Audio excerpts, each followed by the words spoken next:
Salut les Level Up, j'espère que vous allez bien. Je suis Guillaume Limbert et j'accompagne les dirigeantes et les dirigeants à réussir et s'épanouir dans leur travail en évitant les situations d'urgence et les surcharges de travail. Aujourd'hui, faut-il obligatoirement, oui, obligatoirement se complémenter en glycine? Alors c'est quoi le rapport entre surcharge de travail, situation d'urgence et glycine? Laissez-moi juste 30 secondes pour vous expliquer. La glycine, c'est un acide aminé non essentiel, c'est-à-dire que votre corps est capable de synthétiser cet acide aminé, et cet acide aminé a de nombreux rôles positifs sur notre santé. Un, ça a des effets positifs sur notre santé articulaire, hein, donc les coudes, les épaules, genoux, etc. Ça a des effets positifs aussi sur la qualité de notre peau, sur la qualité de notre sommeil. Ça facilite aussi à déstocker les graisses, ainsi de suite. Il y a beaucoup d'effets positifs. Alors, c'est quoi le rapport? Eh bien, si on dort mal ou si on a des problèmes articulaires, hein, parce que les problèmes articulaires, ça peut générer de la frustration, du stress, des douleurs. Enfin bref, si on dort mal et qu'on a des problèmes articulaires, on risque de perdre en vitalité, en concentration et donc en efficacité. Et comme vous avez une somme colossale de travail auquel vous devez répondre, si vous perdez en efficacité, vous risquez de perdre du retard. Et si vous risquez de perdre du retard, si vous prenez du retard, vous risquez d'augmenter les situations de surcharge de travail et d'urgence. En plus de ça, si on peut avoir une belle peau et perdre plus facilement des graisses, ça peut être sympa pour notre estime de nous, donc nous sentir mieux dans notre peau. Alors, pour information, en fin de vidéo, je vous donnerai mon avis, c'est-à-dire j'ai testé la glycine. Et si vous aimez en plus cette vidéo, n'hésitez pas à mettre un pouce bleu en l'air et pourquoi pas aussi vous abonner à la chaîne. Vous avez juste à cliquer ici, oui, ici, pour ne rien manquer. Alors, concernant la glycine, donc j'ai fait beaucoup de recherches. Je vous mets tous les liens dans le descriptif. Donc j'ai fait des recherches sur internet avec des articles. J'avais aussi des bouquins sur l'alimentation, donc je manque pas d'informations. Mais pour simplifier, on a deux tendances. Donc première tendance, donc je vous mets un lien dans le descriptif. Première tendance, c'est quoi? C'est qu'il nous faut un apport minimum de 2 grammes de glycine par jour. Et on a de la chance, c'est qu'on en trouve assez facilement dans l'alimentation, viande, poisson, oléagineux, tofu, etc., etc. Et en plus, comme on a dit, notre corps est capable d'en synthétiser. Donc, entre ce que on apporte grâce à l'alimentation et ce que notre corps produit, être en carence de glycine, ça semble extrêmement compliqué. Tant mieux. Sauf que, deuxième école, pareil, je vous mets un lien dans le descriptif, la deuxième école, elle dit, en effet, on peut apporter pas mal de glycine grâce à notre alimentation, entre 3 et 6 grammes par jour, et en plus, notre corps est capable d'en synthétiser environ 3 grammes. Donc, en gros, par jour, on tourne entre 6 et 9 grammes de glycine. Bon, c'est pas mal, si l'apport est le minimum est de 2 grammes, en effet, on répond largement à nos besoins de glycine. Sauf que la deuxième école, elle dit aussi, non, c'est qu'on a besoin de entre 15 grammes de glycine par jour jusqu'à 23 grammes. Le plus haut que j'ai trouvé, c'est 23 grammes. Mais bon, on va dire, la plupart de ces études parlent plutôt de 15 grammes de glycine par jour. Et là, si en effet, il nous faut 15 grammes de glycine par jour, on est mal. Alors pourquoi ces études parlent de 15 grammes de glycine par jour? C'est parce qu'en fait, la glycine est extrêmement utilisée par notre collagène. Et le collagène, on en a beaucoup, parce que le collagène est contenu dans la peau. Donc la peau, ça fait toute la surface de notre corps. Le collagène est aussi présent dans tout ce qui est articulaire, tendons, cartilage, etc. Donc finalement, c'est pas 2 grammes par jour, c'est plutôt 15 grammes par jour. Alors pourquoi on passe de 2 grammes à 23 grammes par jour? Déjà, ça dépend déjà de votre morphologie, de vos activités. Si une personne fait 50 kg et elle est sédentaire, ou si une personne fait 2 mètres, 120 kg de muscle et elle fait du sport tous les jours, forcément, l'apport en glycine ne sera pas le même. L'apport optimal en glycine ne sera pas le même. Ensuite, on peut se demander, attends, comment ça se fait qu'on est carencé en glycine? La nature, elle est aussi mal faite que ça? Oui et non. C'est vrai qu'a priori, nos ancêtres, il ne manquait pas de glycine. Alors comment ça se fait que nous, nous sommes a priori plus intelligents, on a encore plus de technologies, nous on serait en carence et pas nos ancêtres? Nos ancêtres, quand ils chassaient, entre guillemets, il mangeait tout.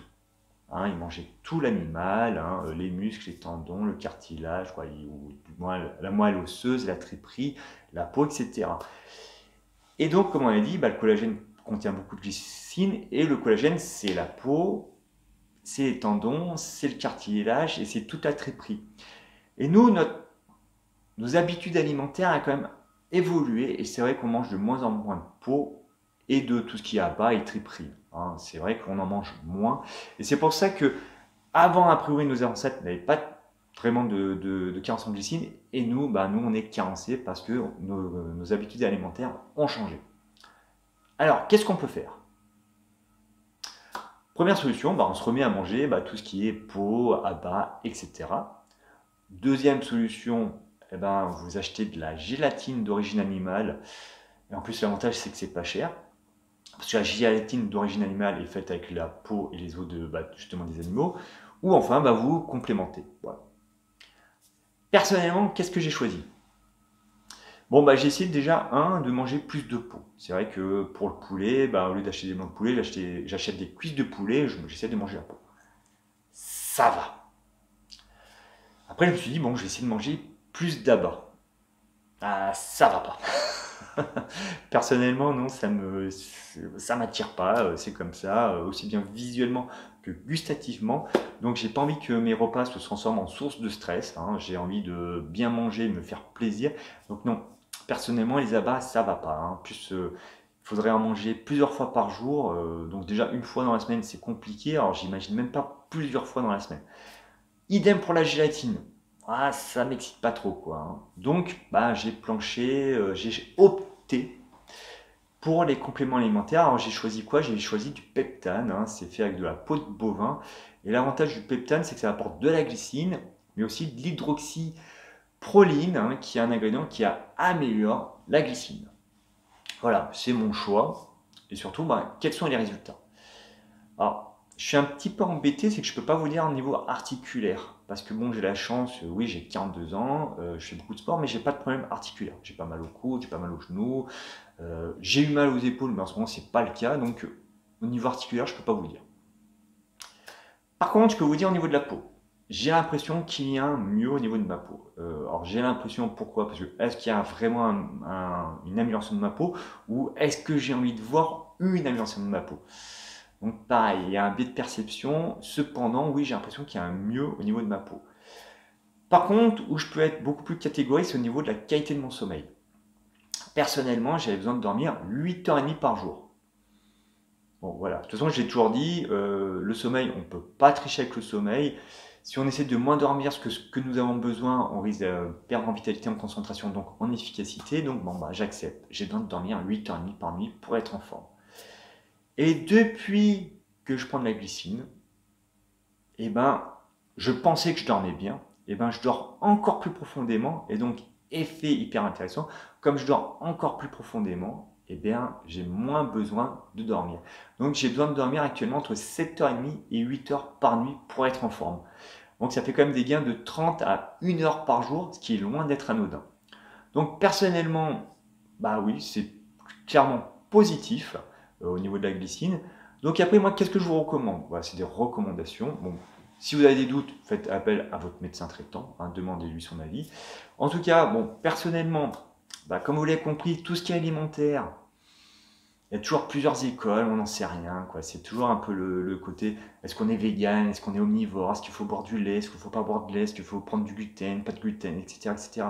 Il y a toujours plusieurs arguments hyper percutants dans toutes les écoles. Et donc finalement, la seule solution, c'est de tester par nous-mêmes. Donc pour ceux qui veulent tester, soit essayer de manger tout ce qui est triperie, peau, etc. plusieurs fois par jour. Si c'est comme moi, c'est compliqué, optez pour un complément, soit de la gélatine, soit des compléments alimentaires. Mais en tout cas, je vous invite vraiment à prendre des compléments alimentaires de qualité, ça va quand même dans notre corps. Ensuite, pour rappel, comment fonctionne une habitude? Pour qu'une habitude soit mise en place, il faut qu'elle soit facile. Personnellement, je suis opté pour la poudre, mais si la poudre c'est trop prise de tête pour vous, optez pour des gélules, c'est plus simple. Il faut mieux que vous preniez des gélules et que vous y preniez tous les jours, que vous forcez à prendre de la poudre et abandonner au bout de 3 jours. Ensuite, Pour qu'une habitude soit ancrée, encore faut-il que le déclencheur soit visible. Si votre pot de glycine, ben vous le voyez constamment tous les jours, c'est sûr que vous allez y penser. Si c'est caché, rangé, que vous ne le voyez pas, vous risquez d'oublier. Personnellement, ce que je fais, je mets sur ma table de cuisine le matin, je ne peux pas le manquer. Je fais oh, ma glycine, je dois prendre ma glycine et j'oublie pas de prendre ma glycine. Et après, essayez de faire quand même plutôt des cures longues, hein, essayez au moins pendant un mois, parce que c'est pas un produit, c'est pas comme du café, hein. Le café, vous buvez un café, ça fait effet immédiatement. La glycine, c'est plus lent. Donc essayez au moins sur un mois pour avoir vraiment des effets positifs ou aucun effet. Et ce qui peut être intéressant, du coup, ben, c'est de mettre votre avis en commentaire, hein, savoir si vous avez essayé oui ou non, pour avoir une tendance qui se dégage. Personnellement, ça a fonctionné.